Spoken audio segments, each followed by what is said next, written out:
ہیں کہ اہل بیت کس کو کہتے ہیں اور کون کون شامل ہیں اہل بیت میں؟ نہیں، دیکھیے، اہل بیت کی دو حیثیت ہے۔ ایک حیثیت تو آل بیت اس معنی میں کہ ان کے اوپر صدقہ حرام ہو، ان کے اوپر صدقہ حرام ہو، اس میں بڑی وسعت ہے۔ آل مطلب، آل ہاشم، پھر ان میں آل عباس، آل علی، آل جعفر، آل عقیل، آل حارث، یہ سارے کے سارے لوگ اس میں آتے ہیں، یعنی ان کے اوپر کیا ہے؟ صدقہ حرام ہے۔ بنو ہاشم اور بنو مطلب مکمل جو ہے اس کے اندر داخل ہے نا۔ اور دوسری صورت آل بیت کی ہے کہ یعنی گھر والے، جیسے کہا جاتا ہے کہ ہاں بھائی ہمارے گھر آنے والے، ایک عام طور پر ہے نا، اس کے اندر نبی کریم صلی اللہ علیہ وسلم کی ازواج مطہرات اور آپ کی اولاد جو ہے اس میں شامل ہے۔ ازواج مطہرات کی دلیل کیا ہے؟ قرآن مجید میں اللہ نے بالکل واضح طور پر بیان فرما دیا، انما یرید اللہ لیذھب عنکم رجس اہل البیت ویطہرکم تطہیرا، ہے کہ نہیں ہے؟ پھر مزید اس کی وضاحت کر لو، حدیث قصہ جو حضرت عائشہ سے یا ام سلمہ سے حضرت قصہ جو ثابت، اس میں اللہ کے رسول نے حضرت علی کو اور وہ اس سے معلوم آپ نے انہیں داخل کیا۔ تو اس میں آل بیت میں کیا ہیں؟ آپ صلی اللہ علیہ وسلم کی ازواج مطہرات اور آپ کی ذریت ہے۔ جی، یہاں پہ دونوں میں فرق کیا ہے شیخ؟ سب کے اوپر جو صدقہ ہے سب کے اوپر حرام ہے؟ صدقہ جی سب کے اوپر صدقہ حرام ہے، سب کے اوپر صدقہ حرام ہے، یعنی زکوٰۃ کا مال جو ہے وہ صدقہ وہ ان کو نہیں دیا جائے گا۔ یعنی اس میں صدقے سے مراد صرف زکوٰۃ ہے یا کوئی نہیں، دوسرا نفلی صدقہ بھی ہو سکتا ہے، نفلی صدقہ بھی، وہ صدقہ نہیں کھائیں گے۔ اللہ کے رسول صلی اللہ علیہ وسلم کے بعد جب آپ یاد کریں وہ واقعہ حضرت سلمان فارسی رضی اللہ تعالیٰ عنہ کا جو ہے کہ جب وہ آئے تو کہا ہے اللہ کے رسول صلی اللہ علیہ وسلم یہ صدقہ ہے آزمانے کے لیے، تو آپ اپنے صحابہ کو دیا، آپ خود نہیں کھائے۔ جی جی جی، تو یہ سلسلہ اب تک جاری رہے گا؟ جی ہاں، جو اصلی طور پر آپ صلی اللہ علیہ وسلم کی ذریت میں سے ہیں ان کے اوپر صدقہ آج بھی حرام ہے۔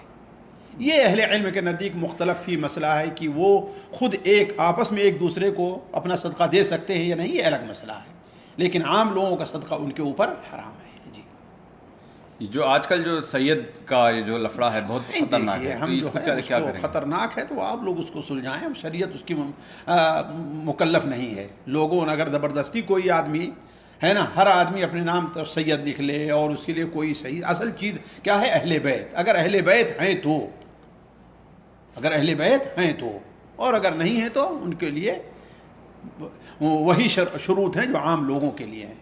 نہیں، آج کے دور میں بے شمار سید ہمارے سامنے ملتے ہیں، کیا تو ان کا اتنا نام میں سید اور ان کے والد اور والد دادا کے نام کے ساتھ سید ہونا یہ کافی ہے یا کوئی شجرا بنانا دیکھنا چاہیے؟ یہ دیکھیں، سید کوئی بھی رکھ سکتا ہے، مصر میں تو سید نام رکھتے ہیں، ہے کہ نہیں ہے؟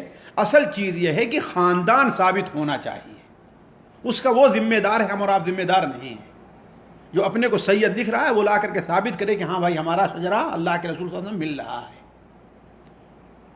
جی نہیں، یہاں پر جو سب سے بڑا مسئلہ آتا ہے کہ بہت سارے ایسے جن کے نام کے سامنے سید ہے اور وہ غریب ہیں، بھائی اب اللہ کل حال زکوٰۃ دینا اور دیکھیے، آپ جانتے ہیں کہ وہ اہل بیت سے ہے تو نہ دیں آپ ان کو، اور اگر نہیں جانتے ہیں تو نہ وہ جانتے ہیں نہ ہم تو جانتے ٹھیک ہے، آپ ان کو نہ دیں، ان سے کہیں کہ اگر تم اہل بیت سے تمہارے پر صدقہ حرام ہے، میرے پاس یہی چیز ہے بس۔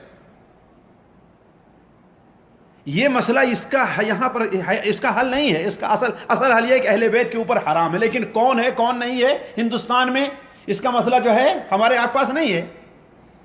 نہیں، ایک فیملی کو پتہ ہی نہیں تو وہ ٹھیک ہے، نہیں پتا تو نہ جائے جہاں جانا ہے اس کو جانا ہو۔ صرف اللہ کے بندے میں دنیا میں صدقہ ہی صرف تھوڑی ہے، مال بہت کچھ تو ہے۔ نہیں، اگر کوئی زکوٰۃ لینا چاہتی ہے کوئی سید فیملی تو بھائی تو اس سے کہہ دیں کہ تم یہ مانتے ہو کہ تم اہل بیت سے ہو، اگر ہے تمہارے اوپر حرام ہے، بس آپ انہیں بتا دیجئے، ختم ہو گئی بات۔ ان کو کوئی تحقیق کرنے کی ضرورت نہیں ہے، وہ اپنا تحقیق کریں، وہ جانے، وہ لکھ رہے ہیں نا کہ آپ لکھ رہے ہیں ان کے آگے، آپ تھوڑی کہہ رہے ہیں تم اہل بیت ہو، وہ لکھ رہے ہیں اہل بیت، اس کے ذمہ دار وہ ہیں، آپ ان کو کہہ دیجئے بس۔ یعنی ان کو بھی اپنی طرف سے تحقیق کرنے کی کوئی ذمہ داری نہیں؟ بھائی وہ یہ کیوں نہیں ذمہ داری ہے؟ ان کے اوپر ذمہ داری اپنی کہ ہاں ہم صحیح ہیں کہ نہیں ہیں، لیکن آپ پر نہیں ہے، وہ ان کے اوپر ہے۔ اگر کوئی سید آپ سے سوال کرے کیا جواب دیں گے کہ وہ کیسے تحقیق کرے جا کے؟ بھائی وہ جانے اور ہم جانے اس کو، یہ تو وہ جانے اپنے خاند کیسے کہہ رہا ہے, کیوں کہا اس نے سید اپنے کو؟ نام لکھا ہوا آتا ہے, خاندان سے باپ کا تھا, تو بھائی ٹھیک ہے, تو سید پوچھا کیوں نہیں؟ پوچھے اپنے خاندان والوں سے, معلوم ہوگا. یہ تو سوال ہی یہاں وارد نہیں ہوتا ہے. ہم اس کو کیا جانے کیسے ہیں کیسے نہیں ہے. ہم یہاں تاریخی کوئی طریقہ نہیں, ہم تاریخی مسئلہ نہیں حل کر رہے ہیں یہاں پر. کوئی شرعی طریقہ نہیں ہے. اس کا شرعی طریقہ کیا ہوگا؟ وہ اپنے یہی شرعی طریقہ ہے کہ ہاں بھائی وہ خاندانی طور پر ثابت کرے کہ ہاں بھائی یہ ہے بس, اور کیا ہے. ہمارے لیے تو یہ ہے کہ کوئی جو سید اگر اپنا نام کے سامنے لکھتا ہے تو ہم اس کو زکوٰۃ نہیں دیں گے. ہاں نہیں, ہم اس سے کہیں گے تم صحیح, تم اہل بیت سے ہو تو تمہارے لیے زکوٰۃ نہیں ہے, بس ہمارے پاس یہ مال ہے. جی